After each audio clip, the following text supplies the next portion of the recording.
It's not often the federal government pulls off something like this. Today, the Labour Minister deployed a rare measure intended to quash an impending strike by Air Canada flight attendants. Now, if you're one of many Canadians concerned about your travel plans, this is likely welcome news. But there's another group who may find this move a little uncomfortable. Adrian Arsenault has our top story tonight. So a looming Air Canada flight attendant strike? No, not if the federal government gets its way, and it seems it will. A lockout or a strike that... Labour Minister Lisa Raitt made a late-day move, explaining on CBC's Power and Politics that she's referring the dispute to the Industrial Relations Board. You know, they have to get the deal at the table themselves. Clever. This may just buy the government time to pass back-to-work legislation and stop a stoppage.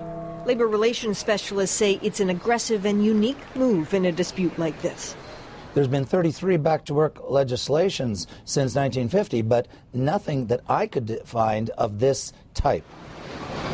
So for passengers whose emotions and schedules have already been bounced around for months with labour woes, perhaps a reprieve. But for the flight attendants, no good news at all.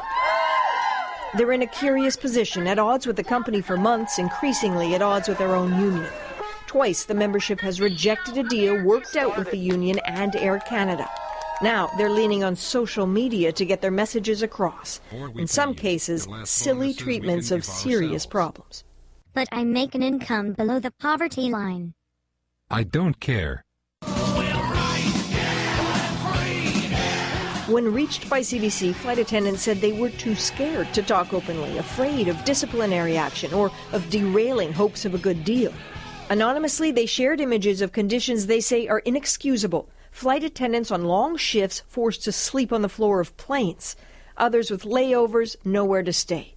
Usually it's miserable passengers you see in pictures like these, not those expected to be first responders on a flight.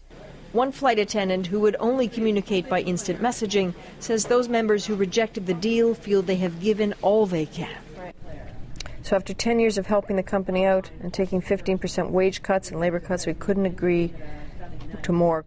For its part, the union has maintained all day that it does not want to talk publicly in this moment. Late tonight, though, we did hear from some flight attendants who said they intend to ask some members of the bargaining committee to quit because they don't believe they're really fighting for the membership anymore.